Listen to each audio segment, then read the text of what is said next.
Hello, ladies and gentlemen, and welcome back to Football a la Turca. I know you had to wait a little longer this week, but your waiting, your patience will be paid off duly, you will see. I am joined once again by my usual co-hosts, Burak Sezgin and Özer Dinger. Guys, thanks for joining me. And more importantly, we have a very special treat for you tonight, ladies and gentlemen. We are joined live from London, Gabriele Marcotti from ESPN and a frequently featured guest on ESPN FC, of course. Those of you in America and in England will know him for sure. Those in England may remember him from Talk Sport as well as appearances on the BBC and ITV. He is also an author of 4 books, the most recent of which is Hail Claudio, The Man, The Manager, The Miracle, which is a book on Claudio Ranieri. It was written in 2016, and it's available on Amazon right now on Kindle for just £3.99. So pounds, excuse me, £3.99. You can hear it that I'm a Euro user. For your Kindle on Amazon, so go and pick that up. You can also check out his other books, The Italian Job and Capello, Portrait of a Winner. Well, first and foremost, Gabriele, thank you very much for taking the time for coming onto our show. It's my pleasure. Thanks for having me on. And we're going to pick your brain a little bit about Turkish football, but before we do that, I would like to introduce my 2 co-hosts here, Burak Sezgin, also from London, and also Özer Dinger from London. And Özer, I believe you have a little surprise for Mr. Marcotti. Uh-oh. Well, I wonder, Mr. Marcotti, if you recognize my voice. We meet again. It's been quite a few years since I bumped into you on a flight from London to Milan. And we chatted briefly about all the good things in life, opera, wine, and Roberto Mancini. At that time, he just joined Galatasaray, so this was back at the end of 2013. We talked about the Champions League, but you weren't too convinced that he was the man to take Gala out of the group, which had Juventus and Real Madrid in. But sure enough, he did. And then we had a brief Twitter exchange about that, and I remember being overjoyed at that result, and you were the first thing that came to my mind, that little conversation that we'd had a couple of weeks before that. A lot of things have changed since then. Yeah, they have. Yes. No. Now that you mention it, I remember it. And wasn't that also the group in Conte's last season? And wasn't the game? Yes, that's right. In Turkey when it was all snowing and icy, and they had to play the next day. Exactly right. Yeah, that's the epic two-day match. Exactly. Well, I was wrong to underestimate your memory. Well, some things I remember, others less so. What do you think of his new hairstyle, by the way, Mancini's? You know what? Mancini's weird. He's an unusual person, but he's gone through so many different kind of iterations in his look, and I think he's trying to look sort of older and more sort of stately, like more gravitas. I don't know. I mean, right now, obviously, he's on a tremendous run with Italy, so long may it continue. I think people he could wear a paper bag over his head for all I care, as long as they keep playing like this. Well, let's talk a little bit about Turkey and the Turkish national team, actually, and Turkish football in general, Mr. Marcotti, because it's, of course, what we're here for on the Turkish football podcast here on Football a la Turca. So I would like to get your thoughts on the current state of Turkish football, and where do you think it's lacking? How do you think it can advance? Because for years we've been hearing, Turkish football is kind of on the up and up, but it's something I've been hearing for 2 decades now, and it's kind of stagnated and always stayed a little bit around that same level. Maybe it's gone up a little bit here, a little bit there. It's kind of a roller coaster ride, and obviously Turkey are a big country. The clubs have a lot of fans. The major clubs have a lot of fans, a huge fan base, so there should be potential there in theory. But what do you think is maybe holding them back right now? I mean, I think a couple things. So, first of all, I would agree that things probably are on the up from what I can see. I think, sort of historically, it wasn't a question of investment. It was a question of organization and, to some degree, and we had the same issue in Italy. I don't want to use the word legality, but sort of like a trust in the system, a trust that there's proper oversight, a trust in the authorities to go and crack down on wrongdoing when there was wrongdoing, crack down on financial management, and obviously Fenerbahce and Galatasaray for different reasons both had their issues. I think Turkey's bid for the Euros in many ways was a positive. I think it helped motivate everything. I'm not saying the two things are necessarily directly related, but you look at things like Besiktas's new stadium. You look at some of the investment that was made in infrastructure. I think all those things are positive. The talented footballers have always been there. I think one of the challenges, and I know we might be getting into this, is also the fact that at the bigger clubs, Turkey's always attracted a lot of foreigners, and sometimes, arguably, maybe not always the right kind of foreigners. A lot of times, it's older players. The fact that you guys might know more than me, but that sort of the top income tax rate, I think I'm right in saying, at least for foreigners, is about 15%. It's correct, yeah. That has a way of really distorting things, and you see a lot of sort of shortcuts taken. You see a lot. What feels to me like sometimes, agents, people like that, placing players where they can continue to earn well. I get the idea, right? I know I had the opportunity to speak to players who've played in Turkey, and how all of a sudden, you're like, oh wow, look, I'm earning the same money, and I go there and these wonderful, passionate fans and whatever else, but that has to be balanced out, I think, with what are these people contributing to Turkish football, and they don't all contribute, and also especially to the growth of the of some of the younger Turkish players who might be coming through. Yeah, I think an interesting point you make there, the wrong kind of foreigners. And I think for years that has probably been because Turkey have had a pretty strict foreign limit for as long as I can remember. And it's only recently been lifted in 2015, and we're now starting to see the results of that with talented youngsters like Cengiz Ünder, like Meri Demiral, at a young age going out into one of the top 5 leagues in Europe, such as the Serie A, or Okay Yokuşlu going to La Liga. Serdar Güler went there too, wasn't so much of a success, but we have seen a large exodus relatively seen compared to the previous decade or so, which I think in the previous decade we had like 3 players go out to a top 5 league, which were Arda Turan, Mehmet Topal, and the third one eludes me right now. But in the couple of years since the foreign limit have been lifted, we've seen quite a lot more of those players, and those players doing well.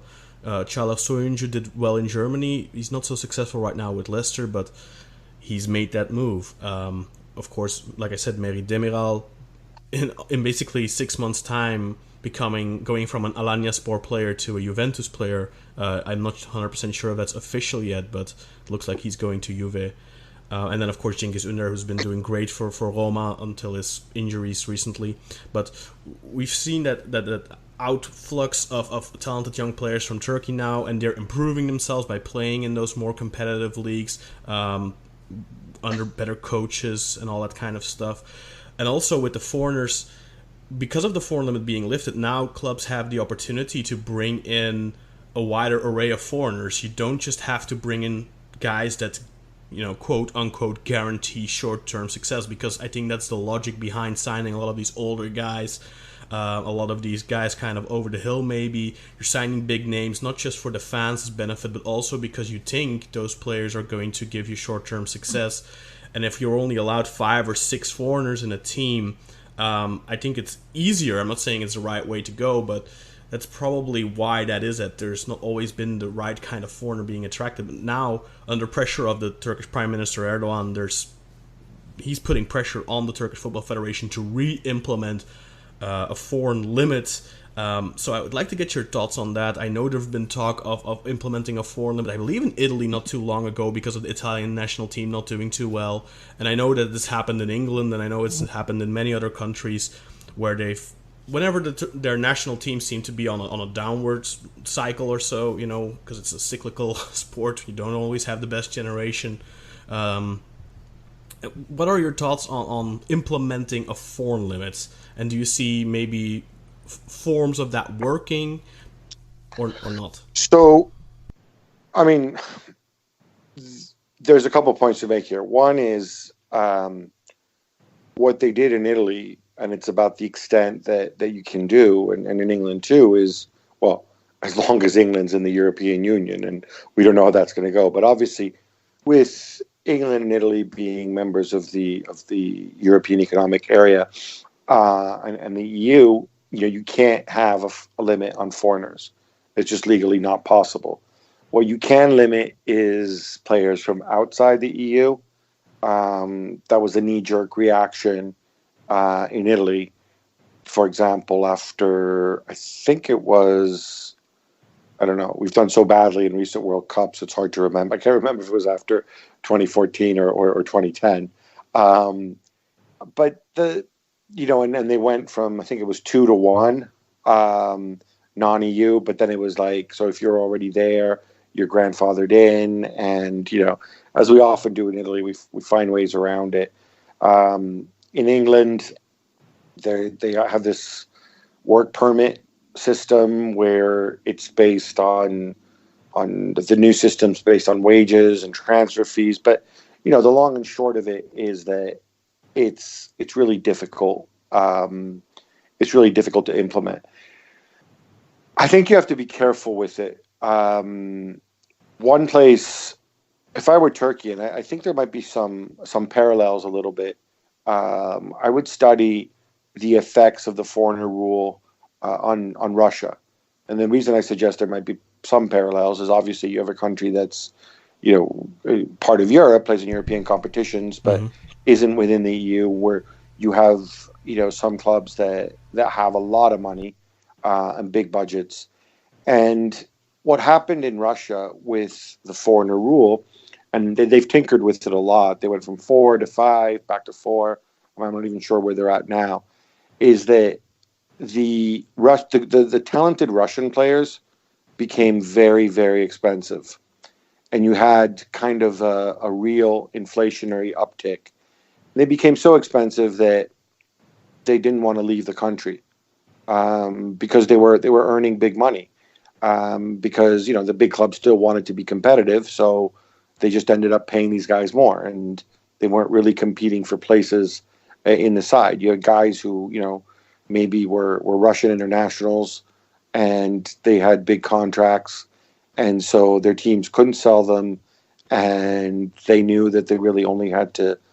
They didn't. I mean, the accusation was that they weren't really pushed once they were there, and so actually the quality of the league suffered.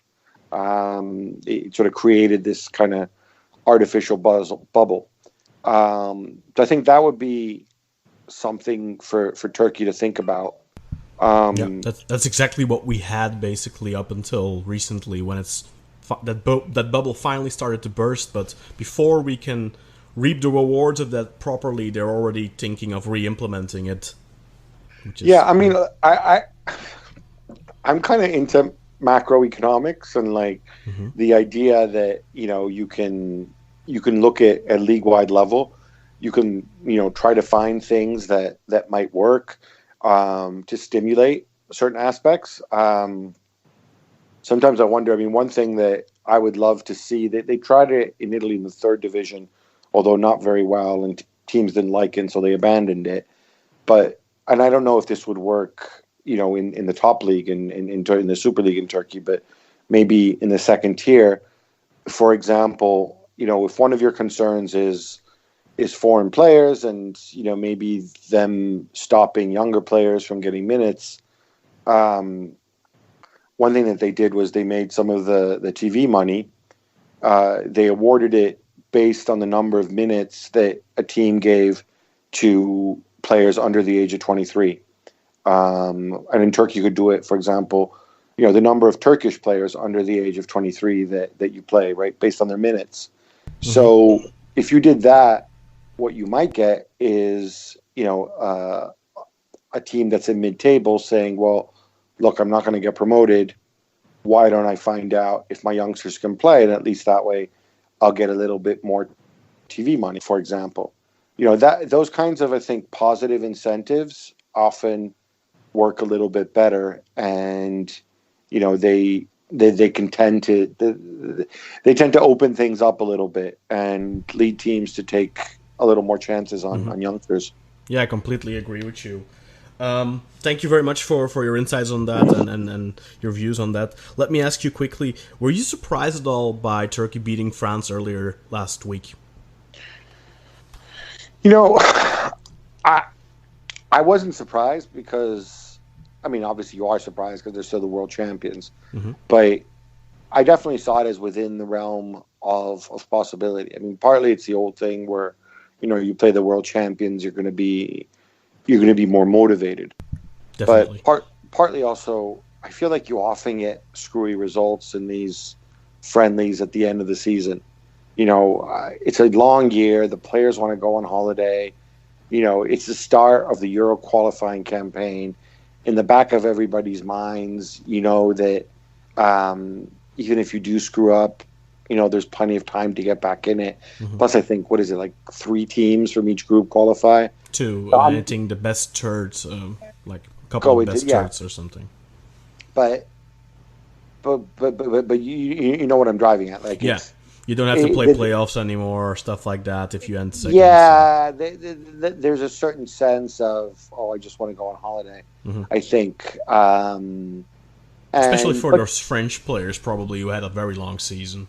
Yeah, remember, they went all the way to the World Cup. And, that said, I think it's a reminder that, this is one of the reasons I was in favor of the Euro expansion, is, I think there's actually a lot of depth in Europe. I don't think the gap between the top sides and, the middle tier or the, let alone the upper middle tier is as great as people often suggest it is. Mm-hmm. Yeah, I think we've seen that as well with the type of football being played by, for example, France at the World Cup. It wasn't all that flashy all the time. It was kind of pragmatic, I would say. And that's a trend we've seen in international football for the last couple of tournaments, for sure, I think. What's your take on... I think in the case of France, I was just going to say, that's also because you have, I think, a very mediocre, very risk-averse manager who... Ouch. Well, it's true. Put it this way. If the World Cup were a league and he tried to play like that, he would not win the title.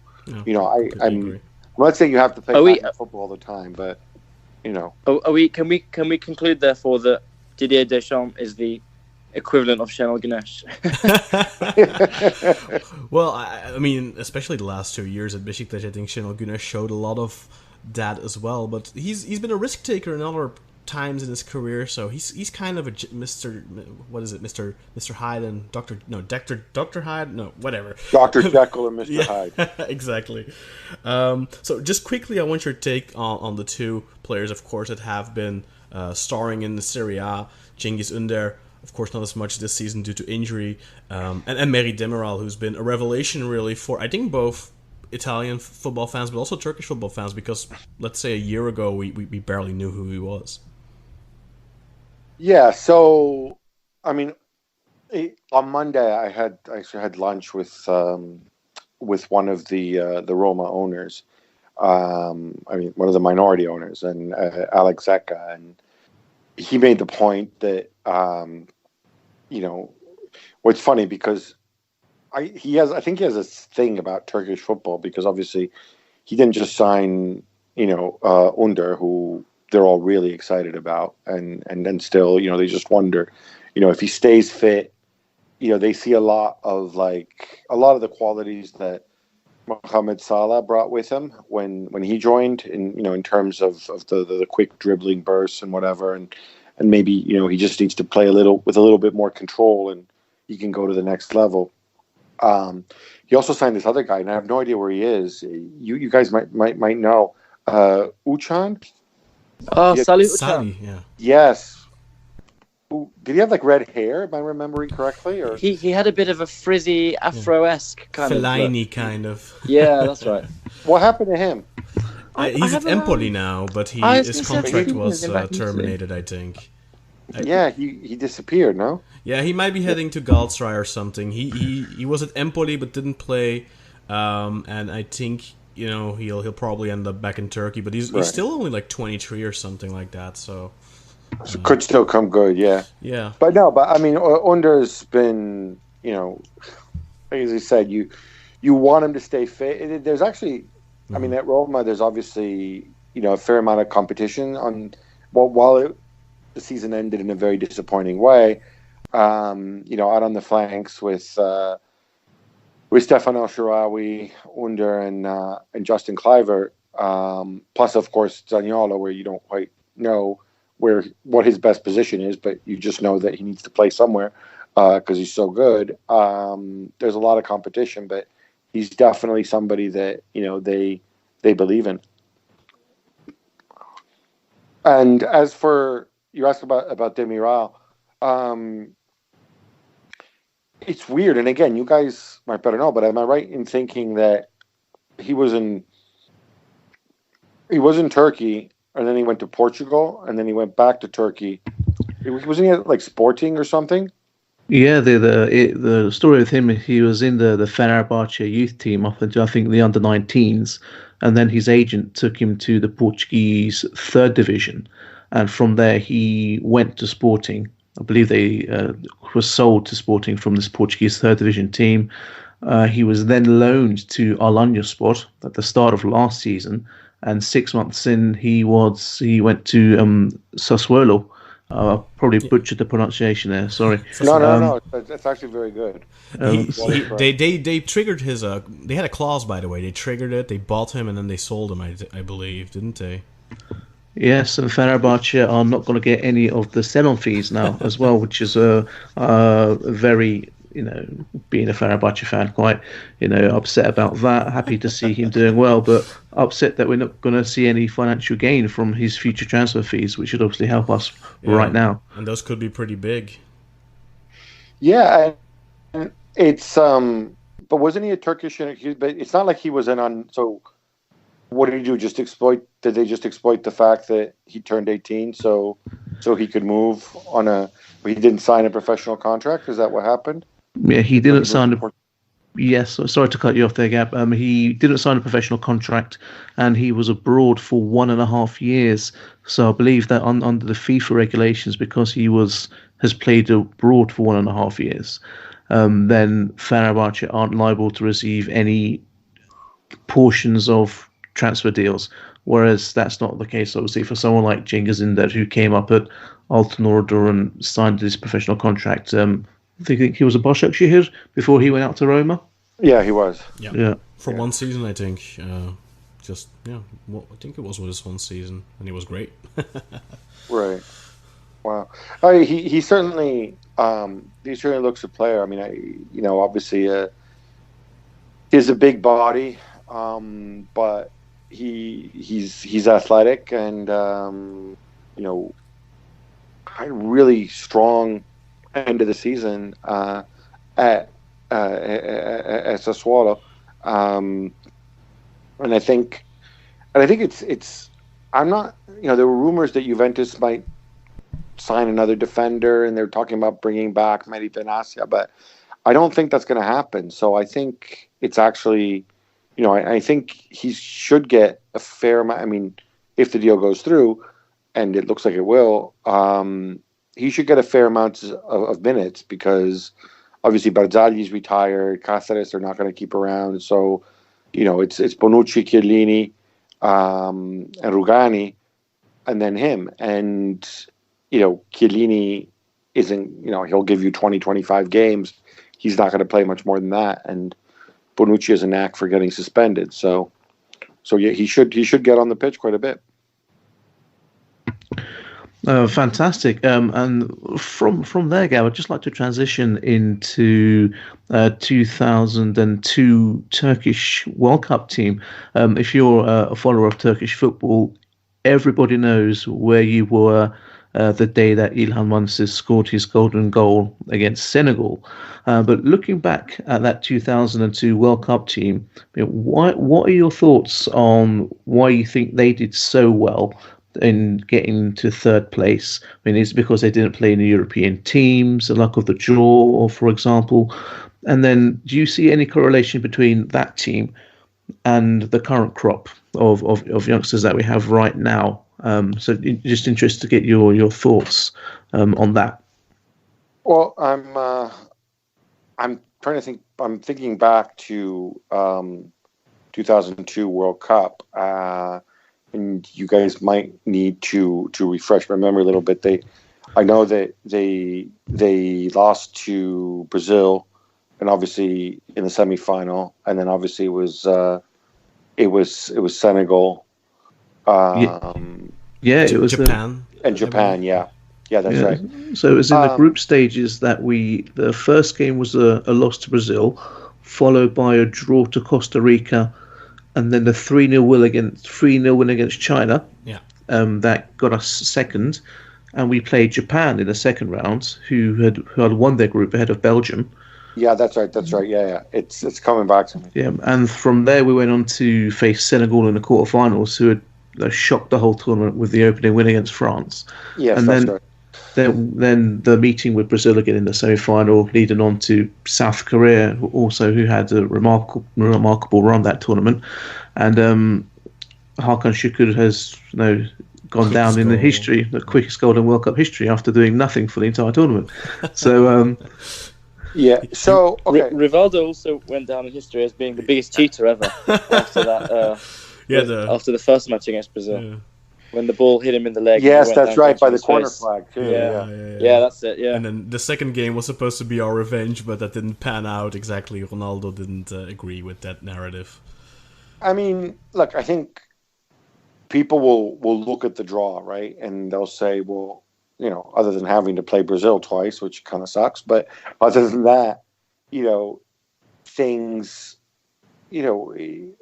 things on paper, definitely broke Turkey's way, certainly in the group stage, because I remember China being pretty awful, and probably Costa Rica, Turkey on paper should have done better than. Then again, it's also, Japan is also the host nation, and that Senegal side was a very good Senegal side. What I remember from that Turkey team is there were actually a lot of players who obviously had a lot of quality. I mean, obviously, the Rushdu in goal jumps out. I thought Alpay got a raw deal in England. I actually thought, he was a very good. He was a very good player for what was here, and for what he contributed. And I think he had a moment where he had a bit of a row with David Beckham when Turkey were playing England. That cost his reputation back in the Premier League. But as a player, balls, and you needed that. And was in there also? Was it? Bülent as well. Bülent Korkmaz, yeah. Yes, very experienced, right. Galatasaray legend. Yeah. And then obviously in midfield, you had two guy who, from what I remember, was, he was almost like sort of a stereotypical English player from what we saw here with the commitment and the leadership, and then obviously Emre and Bastor providing a lot of quality, and and Hakan Şükür was really good center forward. So, I mean, when you look at it, there's probably a lot more quality in that team than I guess that was also, to me, is what I'm saying, is that was also a big part of the narrative. I don't. You guys would know better than me, but I can't imagine too many other Turkey sides in recent memory having as much. That was the golden individual generation without a shadow of a doubt. I think the current generation has a lot of talent, but there's still gaps to be filled there. Yeah. But by the way, being able to list so many players from 2002 World Cup team is a lot more impressive than remembering our conversation from 2013. Well, they did get to the semifinals. I guess so. Yeah. But do you see any in the current generation of Turkey's teams? Do you see maybe the foundations to maybe a next silver generation, golden generation? Do you think the potential is there right now with the young up and comers like Emeri Demiral, Cengiz Ünder, Okay Yokuşlu? I'm not sure if you're familiar with the two young, well, three really, but in the current national team, the young Trabzonspor guys, Yusuf Yazıcı, Abdülkadir Ömür. Those are two really talented young and up and comers. There's quite a few there, and then of course we have Hakan Çalhanoğlu, who I don't know if we have any fans of Hakan Çalhanoğlu on the podcast actually. Well, he certainly did not have a great season. He did better towards the end at Milan, but he certainly, for long stages, he was not particularly impressive in my opinion. Mm-hmm.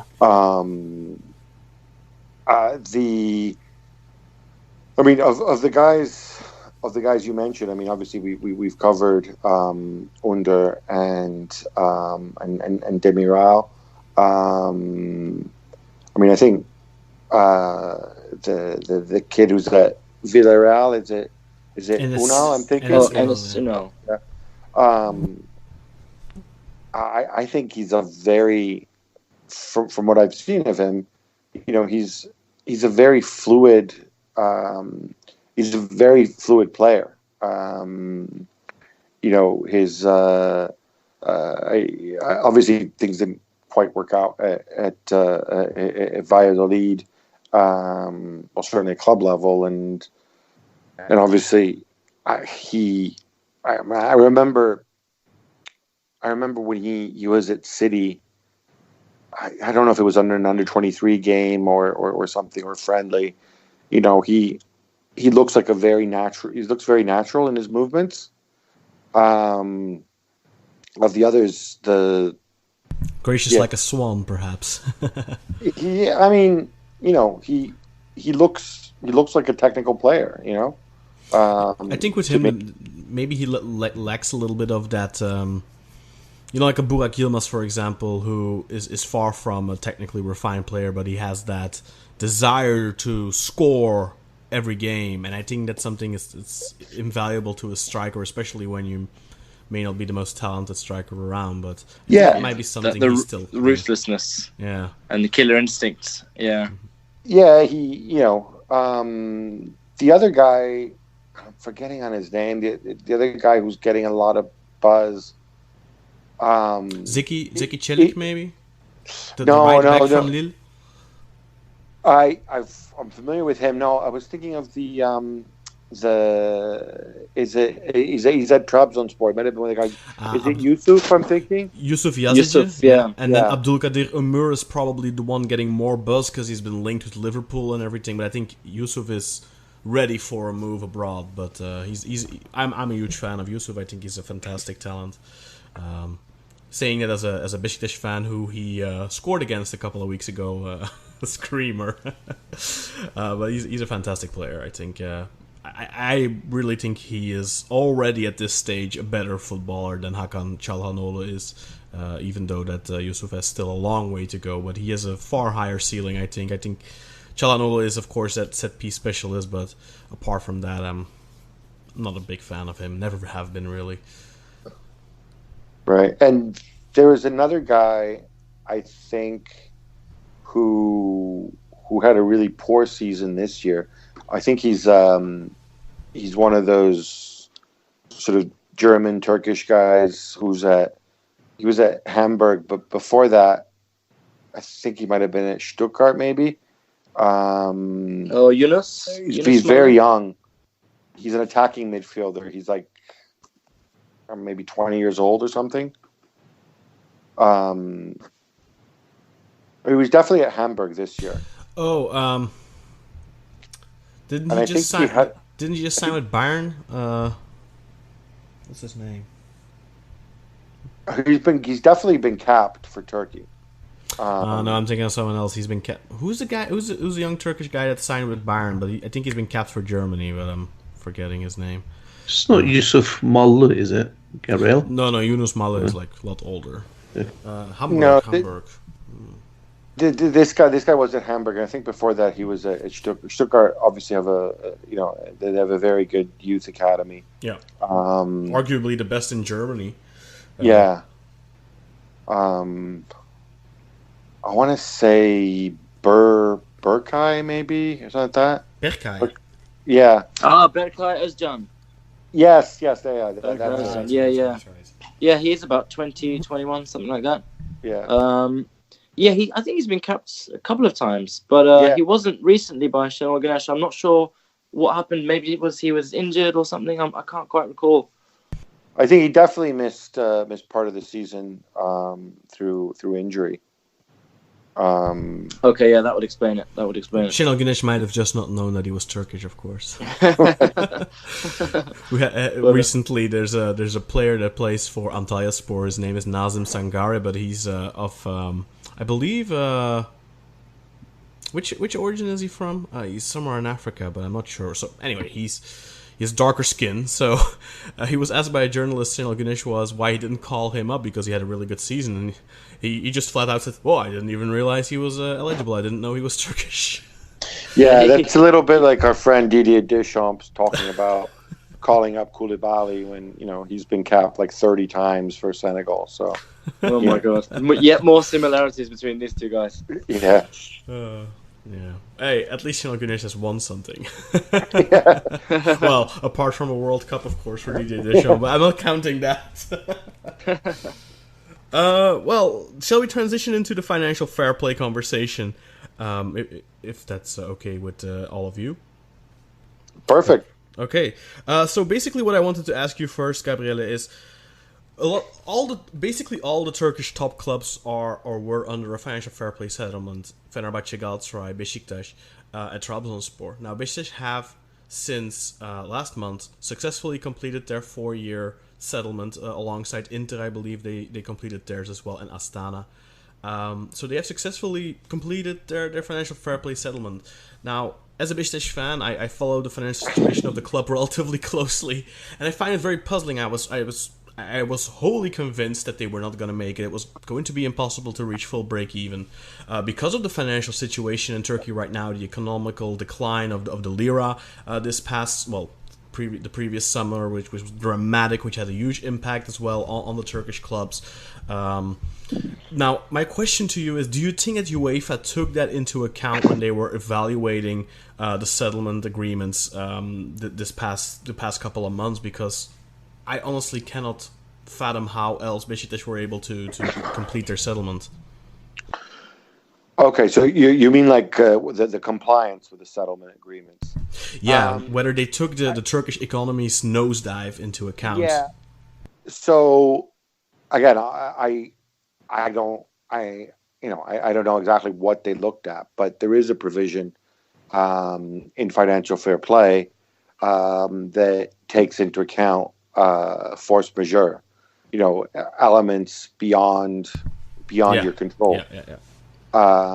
The other thing that, and I don't know if this is what happens, but there are mechanisms in place in accounting where you would benchmark against the euro on a certain date. So I'm purely speculating here because I genuinely don't know. Yeah, it's difficult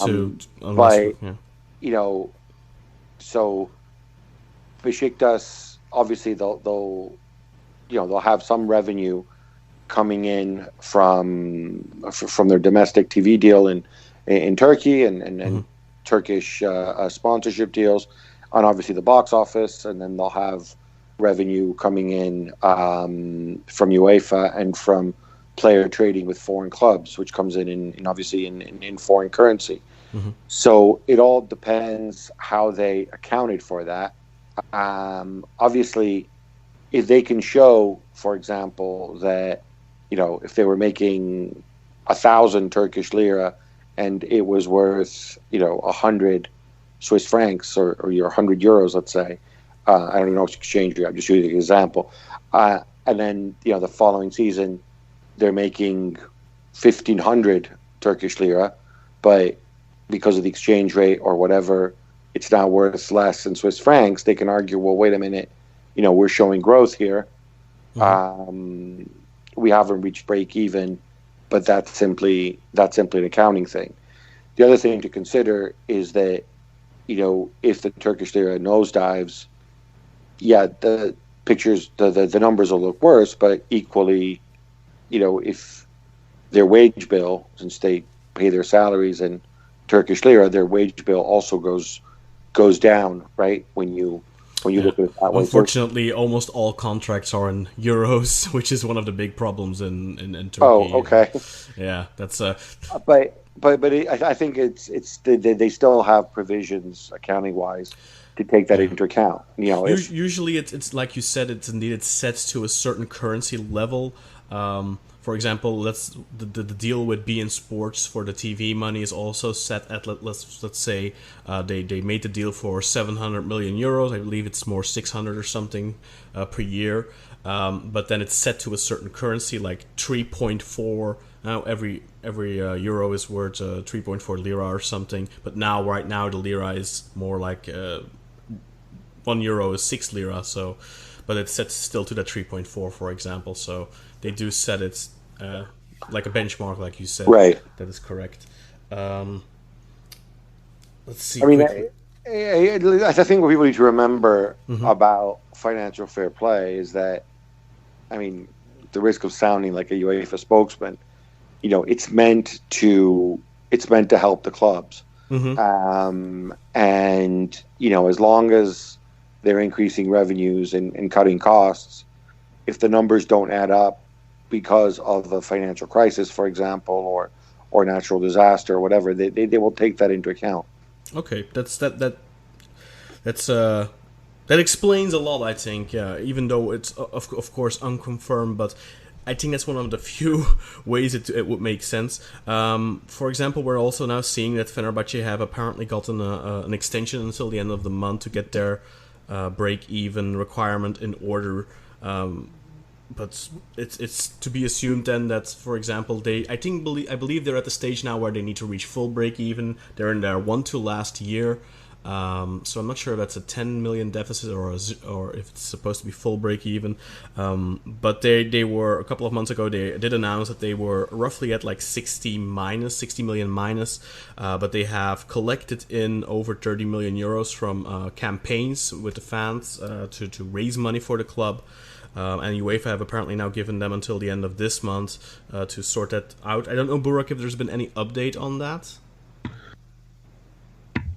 I haven't heard an official word from the club on how much extra money has been raised since the initial 33 million euros, which was through donations for shirt sales, which is, if you think about it, is quite remarkable that the fans have and business people around the world have contributed nearly 33 million euros to the club.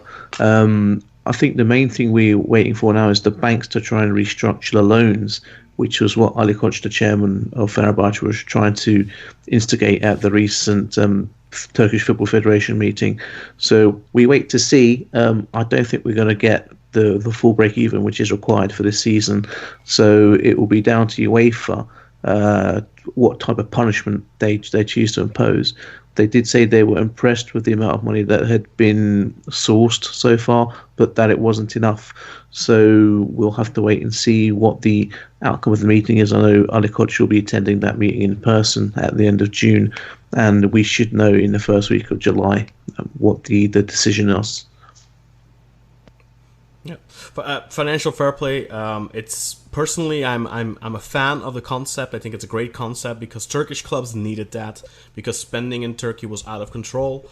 I think the Turkish clubs needed it. Unfortunately, of course, we do see that clubs like Manchester City, Paris Saint-Germain, they're kind of exploiting it, going around it, kind of making a mockery out of it, and that does not sit well with a lot of people who are fans of those affected clubs. But the rumors are that Manchester City might actually be slapped with a ban of the Champions League ban or European ban, but unconfirmed, of course. Burak, please, I believe you had a question as well related to financial fair play with Galatasaray.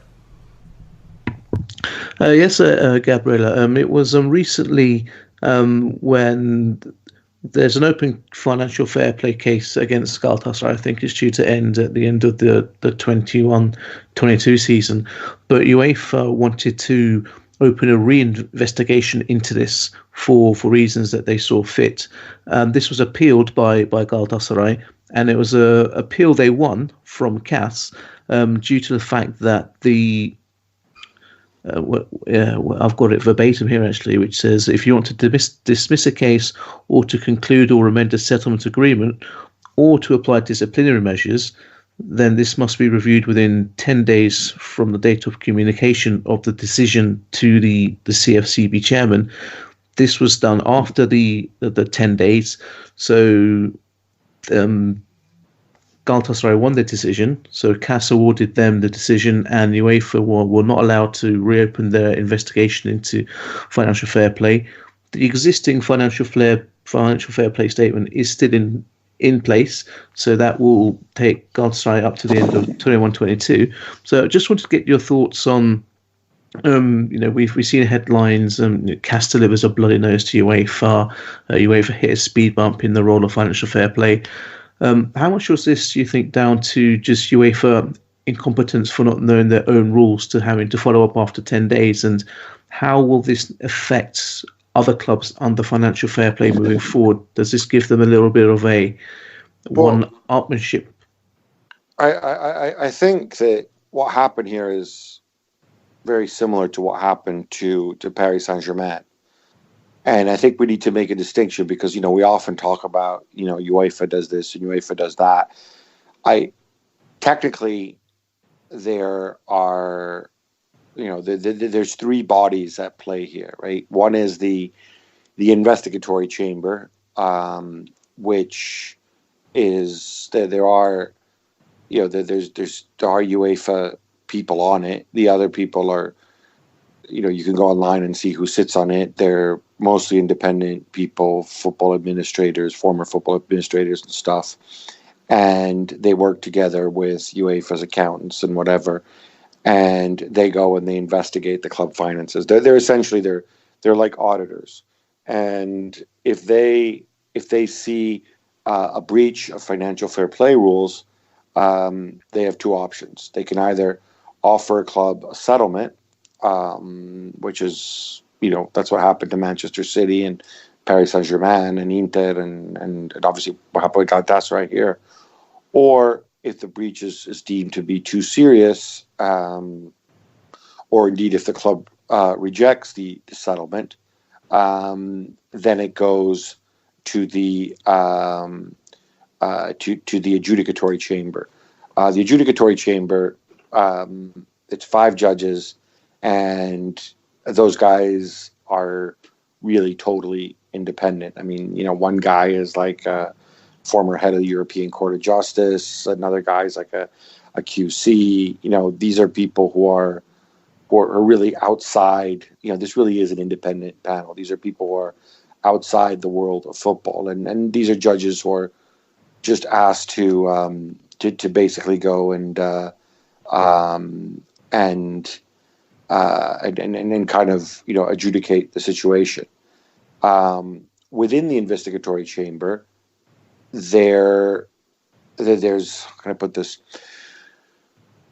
UEFA can basically UEFA can offer a settlement without the approval of the investigatory chamber as a whole, and there's a certain time limit, and which is what happened in this case, for them to strike down the settlement agreement and reopen the investigation. And that's what happened with Galatasaray. And Galatasaray then took the case to the Court of Arbitration for Sports, which is as the name implies, it's an arbitration. You have a list of like 100 sports lawyers who can be called as judges. The tribunal appoints one judge, and then one judge is appointed each by the plaintiff and by the defendant.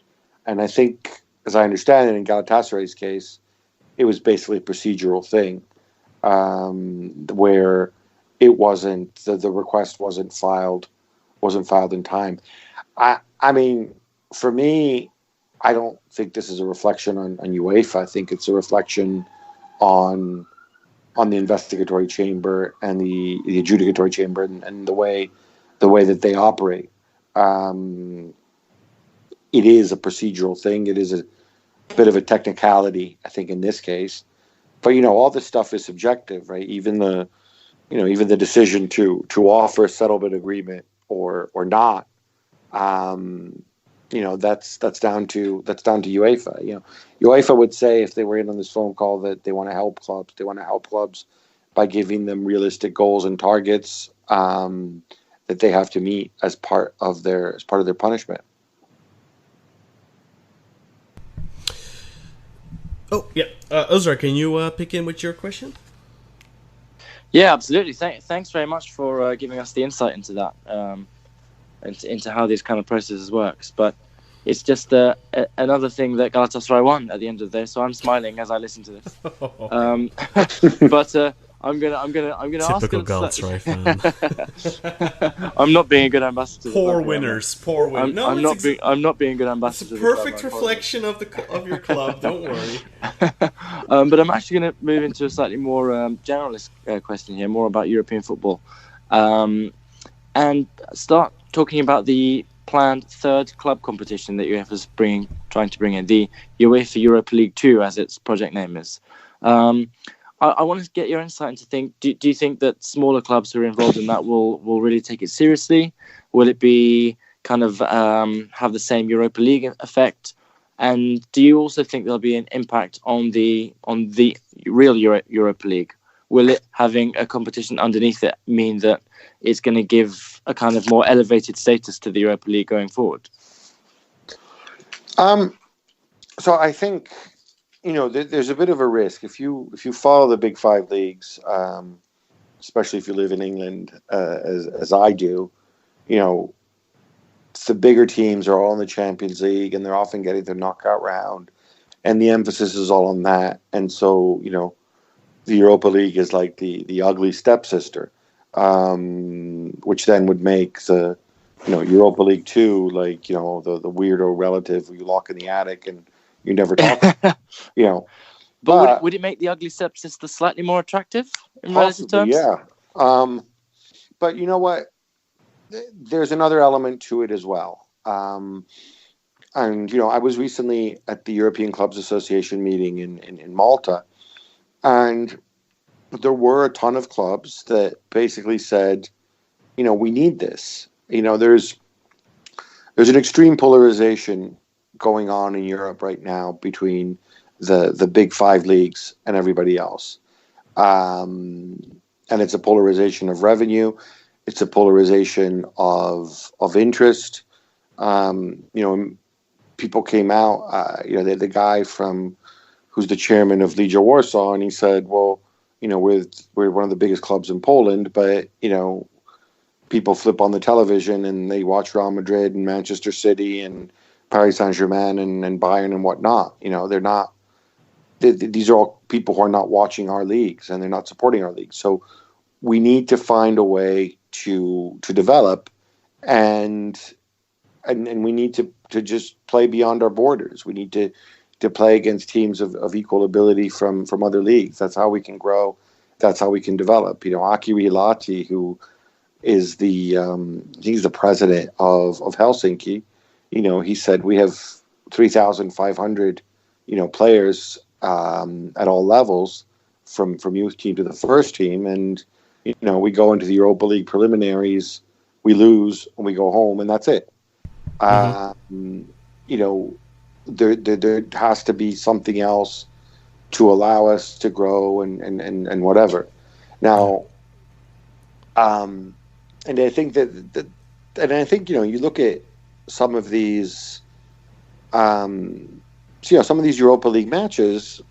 I don't know. I was talking to the guy from Rapid Vienna, and they played Rangers in the Europa League. I don't know if this year or last year or whatever it was.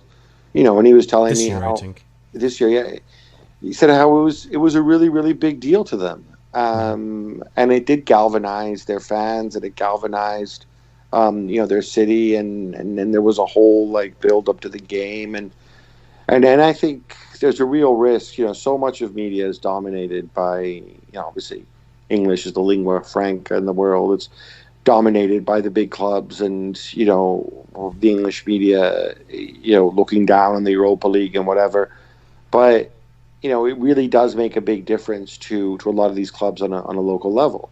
And I'm imagining in Turkey, obviously this is not something for the big three. They probably wouldn't want to be in it, and maybe they grumble if they were, and maybe Başakşehir too. But the next level down, if they can go on a run in it, they get to play some European football. And I don't have a problem with it. I think it's a positive, and think it's going to come in the 2022 season, if I'm not mistaken. And I'm curious to see how they do it. It might also be very interesting for clubs to build up their club coefficient because right now what we're seeing a lot with clubs that they win their first cup ever, they finish in the top 5 for the first time, qualify for Europe, and then they get into Europe and they're there at 0 individual coefficient, and they draw Utrecht or Feyenoord or a big club from Holland or a big club from Poland, for example, or from Scotland in those Europa League qualifiers. When you're on Malatyaspor and you have to play against Rangers, that's a great fixture, but I think you'd rather have that in the group stages rather than in the qualifiers where you're almost doomed to go out. Yeah, I absolutely. I think that's a really good point. And, it's, so maybe, Everton or Wolves here in England aren't going to care about this. But, I think for a lot of clubs, why not? It's not like they have a problem with fixture congestion or anything like that. And playing these extra games, I think can only be a positive. Yeah, for sure. Ozra, I think you had a follow-up. Yeah, I just wanted to add to that as well. I think it links in with something you mentioned earlier too about trying to get the kind of the middle or the lower middle tier quality of football to get them more competitive. Because I'm sure there'll be a lot of exciting games amongst this level of team. So it's good. It's good in European football to spread the love. So I think a lot of people in Turkey would be pro it for those reasons that you've outlined. But my next question is more kind of about the elite level of football, about Champions League. And to tie into some comments that were made recently by Edwin van der Sar, who kind of was lamenting on the qualification process for Ajax, who almost reached the final, and yet have to play 2 qualifying rounds to reach next season's Champions League group stage, whereas someone who finished 4th in La Liga or Italy, UK or Germany can just kind of waltz straight in. Do you think that's fair? And do you think that the expansion of the top 4 teams from the top 4 associations is something that UEFA will stick with going forward? I mean, that's something that happened 3 years ago. Although I think it only came into effect this season. I don't think it's fair. I know why it's there. It's there because the teams at the top they generate more money, and they generate, it has to do with the way the UEFA prize money is, as you probably know, there's an element of prize money and there's an element of something they call the market pool, where you're guaranteed a bigger slice of your domestic Champions League TV contract. So, for example, the UK, the United Kingdom, and I think it includes the Republic of Ireland too. Well, I'm not sure, but the way, they have a bigger TV deal, so clubs from the Premier League get more money from it. And so to maintain that, broadcasters, will say, I want to have 4 English teams so that I can continue to so I can continue to pay what I've been paying. That's the reality of it. Holland is a small TV market, or relatively small compared to them, and that's the fact of it. If you wanted to be super cynical, you would go to Van der Sar and say, "I'm sorry, Edwin, how much money did Ajax make from the Premier League, from the Champions League this year? Okay, well, if you want, you can go straight to the group stages next year, but the overall pot is going to be smaller, and you're going to make less money because there's going to be more risk involved for English clubs or German clubs or Italian clubs not qualifying." That's fundamentally the trade-off that's there. I don't know how we resolve that, because it's not fair in a sporting sense, but equally it suits the clubs that are in it because they all get more money. If you see what I'm saying. Yeah, and I believe that the top leagues also the top clubs kind of threatened UEFA a little bit of, look, either you do this or we go and form our own elite league, so to speak, because there's been talk of that for a couple of years, right? Yeah, that's one of the big things. So when it happened, and I think it was 2016 actually, you had a situation where there was definitely a vacuum at the top of UEFA, because Michel Platini had obviously been, he had his legal problems with FIFA, so he was forced to resign. He was the president. Gianni Infantino, who was the general secretary, he ran for he left to go run for the FIFA presidency, and the people running UEFA at the time were, I think it was on an interim basis, it was Angel Maria Villar from Spain, who later had his own legal troubles for stuff he did while at FIFA, and Theo Theodoridis, who's Greek, who's still, I think is still there as the Secretary General, I think. But you kind of had like the bigger, more charismatic, more powerful bosses who had left, and you had the clubs kind of saying, all right, how can we make more money from the Champions League? I know, let's have more guaranteed places for the big teams from the big leagues. And there were definitely clubs that threatened to boycott. They threatened a breakaway, as they often do. This time around, you might have heard about some of the proposals that are out there, and we'll see how things shape up after 2022. But at least they're talking. At least they're having open consultation. At least we have a proposal. It's a proposal that nobody seems to like, except for the Juventus president, Andrea Agnelli. But at least we have something that we can discuss, and at least the consultations are happening, which is better than 2016 when it was all behind closed doors. Yeah.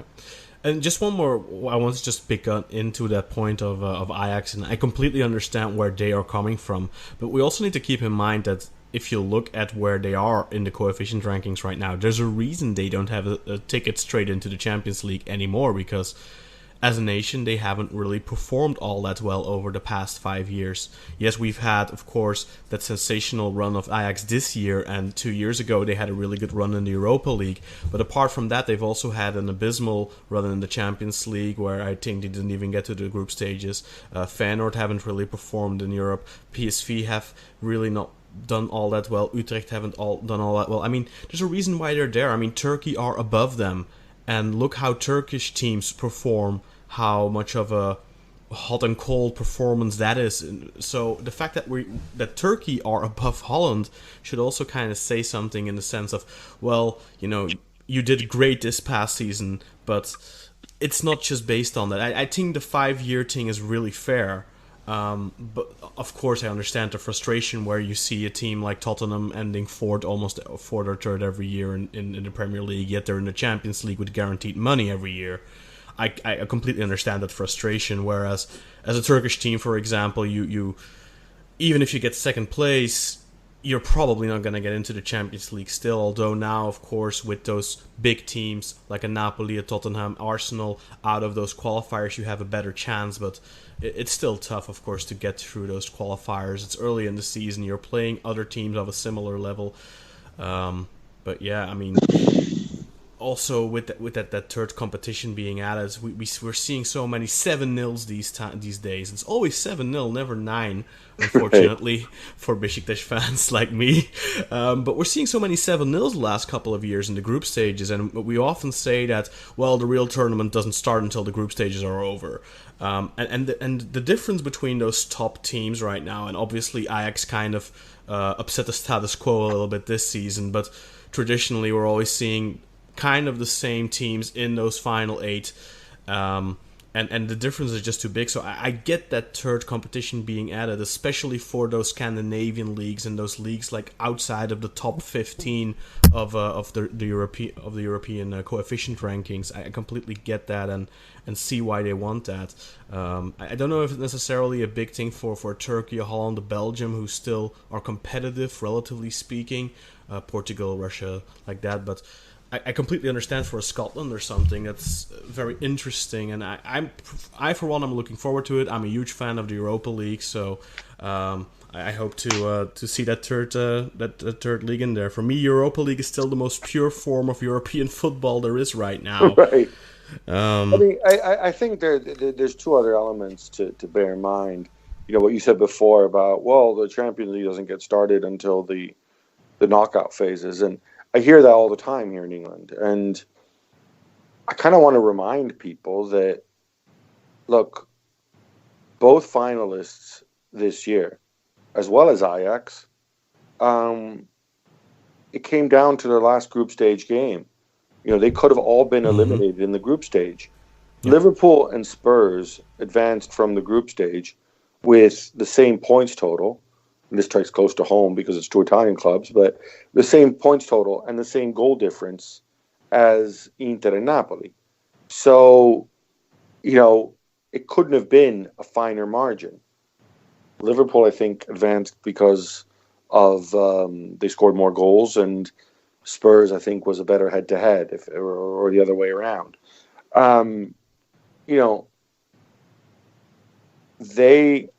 their whole season could have panned out completely differently. You know, maybe if Liverpool had been knocked out, maybe they would have won the Premier League. Who knows? You know, so to go and dismiss the group stages, you know, simply because you get those situations where, you know, one team wins 4 in a row and then they're through, I think is just incorrect and not grounded in reality. And then the other point that's worth making too, and this is one of the things that UEFA often brought up in their defense, is with prize money, if we are concerned about polarization and super clubs and that kind of stuff, you know, let's remember if there was no market pool and all the market pool money were allocated along the same lines as they allocate the prize money, then Ajax would, you know, be taking home 80 million, something like that, maybe a little more. You give Ajax 80 million, then they dominate, you know, they dominate the Dutch league financially, you know, and that is a competitive league, as we know. You know, it's obviously very, very, very close. And, you know, you can imagine the impact in other leagues, like whether it's Greece or whatever. And so then maybe they can compete a little better in Europe, but it really becomes no contest in their domestic leagues. And then that becomes a problem as well. So I think there has to be a rethink, because I think this issue with polarization it's not just about money. There's got to be measures in place that they need to come up with, mechanisms, whether it's limiting loans or limiting squad sizes or whatever. There's got to be a better way to balance things out. Do you think ideally it should be the goal of UEFA to decrease the gap between those top 4, top 5 leagues and the rest of Europe? Or do you think that's just not realistic and that's never going to happen because of the power those clubs in those leagues hold? I think, UEFA's job is to do what's best for its members, and there's 55 UEFA member nations, and doing what's best for their members. Let's not forget. Again, I don't have the numbers, but I would imagine that probably half the UEFA member nations have never played in the Champions League, and probably never will at this stage. Half the teams come from, or more than half the teams come from the same 5 nations. And that's fine if you want to use the Champions League as a showcase, but you have to take care of the rest of the league somehow too. You can't further increase the gap between rich and poor, or European football can't become a means of simply, increasing and polarizing the gap between rich and poor in the domestic leagues. There are ways to fight back. One proposal, which, God, it's been around for like 15 years, and I think they tried it in women's football between Belgium and Holland for several seasons. I don't know how it worked out, but I mean, the Beneliga, you mean? Yeah.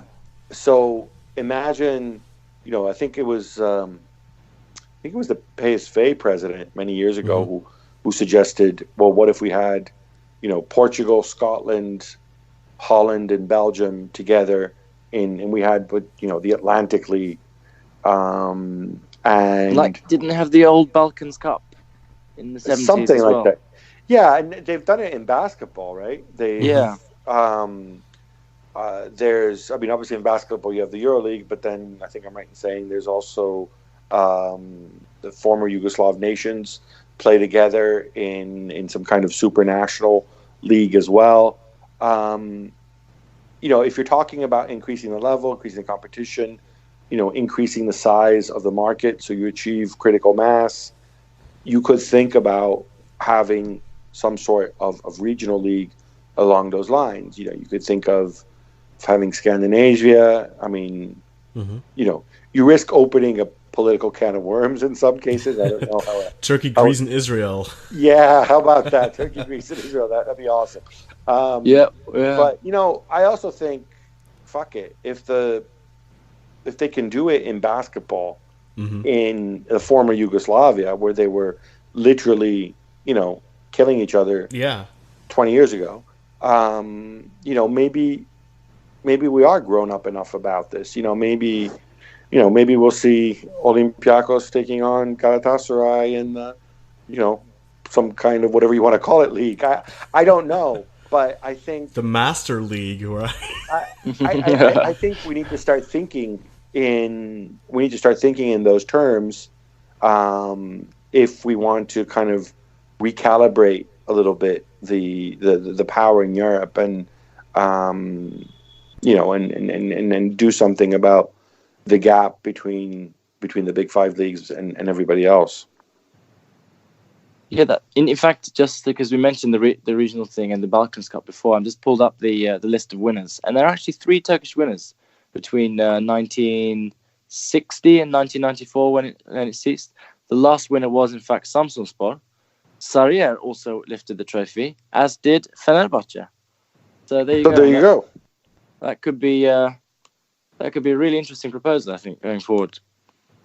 Actually, I did have one question, kind of a bolt-on to the widening gap and the widening inequality amongst federations that you talked about before. It's about transfer fees. So transfer fees are inflating every year, every summer. We saw Neymar most recently with a price tag of 250 million euros.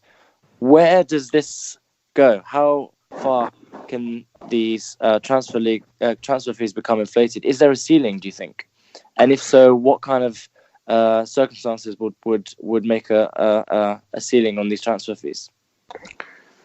So I always refer I think it's every January, but it's on the website, and I kind of nerd out with this a little bit. UEFA issue what they call their benchmarking report, which is sort of it's like a comprehensive summation of it's everything from spectators to finances to foreigners to loans to everything. It's kind of like a snapshot of top flight European football. and it makes for some pretty interesting reading. And a couple things emerge. One, transfer fees, when you adjust for inflation, transfer fees were actually pretty stagnant from about 2001, 2002, right up until a couple years ago. Yeah, so 25 million was a big fee, and the 50 millions were like, whoa, what's going on? exactly. So we've really only seen a boom in the last 2 years. But equally, because of financial fair play, European top flight clubs went from losing on aggregate about 1.8 billion euros a year in losses in 2011 to last season, where for the first time on aggregate they made about $500 million. If you look at the top 5 leagues, the number of clubs that are actually profitable, here in England, it's crazy. It's like 17 out of 20 or something like that. But, even in other leagues, you have a majority of clubs that are turning a profit. So I kind of think these transfer fees, they don't bother me. I'm sort of okay with it. The individual players, I would point to and say, well, these guys are idiots because they overpaid for them, But overall, but in terms of the general trend, yeah, in terms of general trend, football's becoming an investable sport. That's the old paradigm of football about the joke about what's the best way to make to become a millionaire through football? Well, start out as a billionaire, or the old joke about the benevolent club chairman who's a fan and he puts money in and he loses millions, but he gains in fame and popularity as a love of the club. Yeah, all you that can't take it with you, right? It's not the case. These guys, whether it's Manchester United or further down the food chain, there's capital appreciation from the clubs, but there's also there's profitability as well. So if more of this money goes in transfer fees, or indeed wages, and wages have been growing more slowly than revenue. Well, look at Frenkie de Jong. He's going to make 16 or 17 million euros at Barcelona now. I think he's played 1 year of top-level football. I remember just a decade ago, maybe, I think David Trezeguet, Alessandro Del Piero were making like 5 million euros, which was massive back then. And now this guy's going to make 17 million already. That's But if you look at the revenues, compared to when, if you're talking about Trezeguet and Del Piero, you're talking about, 12 years ago? Yeah, maybe 10, 15 years ago. Yeah, and then you look at, so de Jong's wages may have tripled, but, probably, I'm guessing, Juventus's revenue since then has probably, quadrupled or gone up maybe even 5 or 6 times, right? So I have less of a problem with it on aggregate, as long as the clubs are remaining profitable. Yeah. Okay. Well, I don't know if anyone has any follow-up questions on that, but if not, that will do it for us, except for Burak's very special question that he has for you. Özer or Burak, do you guys have any follow-ups for Mr. Marcotti? No follow-ups from me, no. Okay, then, well, Burak, I think you have a question for Mr. Marcotti then. Yes, Gabriele, I know that you often talk about having watched ECW in its prime at Viking Hall, the ECW arena in Philadelphia in its heyday. And as you alluded to, you are a fan of wrestling and like the older generation of stuff and product. So my question to you is, if we go back to primetime ECW era, the Attitude Era when it was running wild, and WCW when we had the hot Monday Night Wars with the NWO angle, if you took a primetime Paul Heyman, a primetime Vince McMahon, and a primetime Eric Bischoff, who would be their football managing counterparts in their primes as well? So you can pick any manager you want, but who would you associate Paul Heyman with from a football managerial standpoint? And the same for Eric Bischoff and Vince McMahon. Just interested to get your take on that. Ooh, you're putting me on the spot here because I'll try to provide some context for those who are not wrestling fans. Obviously, including me. Yeah. So and I do have to declare an interest because weirdly, while I'm a big fan of ECW and have been, I guess it was just kind of meant to be. But Shane McMahon, who is Vince McMahon's son, of course, and a leading figure. I went to his wedding. As it happened, his wife was a friend of my wife's growing up, so wow. I have that whole weird angle as well. I think so. Vince McMahon would be somebody who is ultimately, the guy who ultimately pulls the strings and who ultimately is more successful than everybody else. And because I'm not passing a value judgment on these people. Let's make it clear that they're all bad guys, right? I mean, their characters are all generally shifty or shady or bad or whatever. But I guess Vince would be somebody like Pep Guardiola. Not that he has that evil, sneaky vibe, but he is pretty much all conquering. His club is pretty much all conquering. Bischoff would probably be. I'd have Bischoff as Mourinho. Oh, interesting. Kind of because he sort of lost his.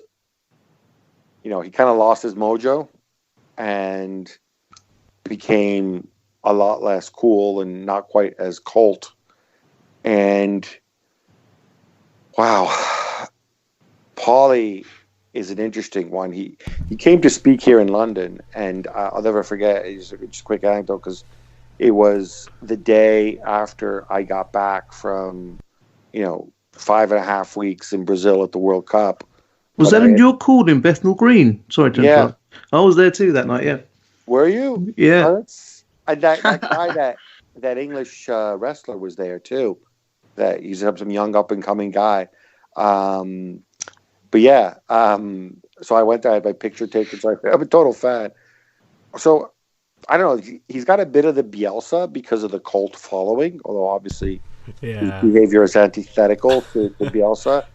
He is kind of like the rogue who screws you over and lets you down and gets all shifty, but you still have a soft spot for him. I mean, I listened to the Tommy Dreamer podcast, and he has 101 reasons to hate Paul Heyman. After what Paul put him and the organization through, but you can tell he still has a soft spot for him. One of his shows, I think he likened it to kind of an abusive relationship where you can't get out of. And yeah, I don't quite know what manager. I don't think anybody can match Paul Heyman. I think he's just in a class of his own. I think Bielsa was pretty good though. I think that's a good likening. I was thinking more Simeone because he was kind of like that underdog in the late 90s, but he managed to. I think. Yeah, Simeone fits kind of by hook or by crook. We'll find a way through. And he does have the cult-like following. Yeah, totally. But Bielsa is great too. I think more character-wise. A genius, but ultimately flawed. But same could be said about Vince McMahon, I guess. But I would have put Sir Alex Ferguson as Vince. I had that pegged just because of the timeline and the Sir Alex success. knew when to call it quits, though. Yes, you do have a very good point there, Khan. Definitely. Arsene Wenger. Now, today's Vince McMahon is definitely Arsene Wenger, like going on for far too long. Yeah, that's how I understand it. not knocking Arsene Wenger, of course. Obviously, great manager and all that, but he just went a little bit too long at Arsenal, at least. That's a fantastic stuff, Gabriele. Thank you for your insights and thoughts onto that. I'll definitely have to pick your brains about the Paul Heyman stuff a little bit later on at some point. And the wrestler he brought on stage was a Will Ospreay, who's now conquering New Japan Pro Wrestling. New Japan, right, yeah. So he's done very well for himself since he got brought up on stage at the York Hall in Bethnal Green. Yeah, it was. I'm glad I was part of history then. Yeah. Well, Gabriele, I want to thank you so much for just being so kind with your time and giving us, a great interview.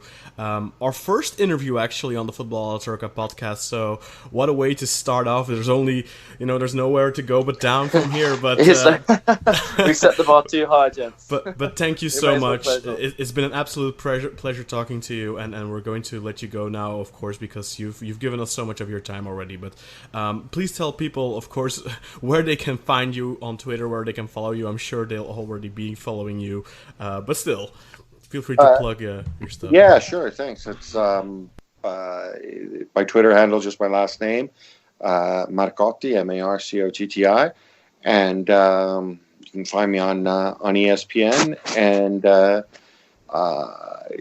some of you may know this. I did a podcast for the Times for 13 years. I had to go and leave that, but watch this space, because I hope to be starting one up at ESPN from next season. So yeah, I'll have updates and let you guys know.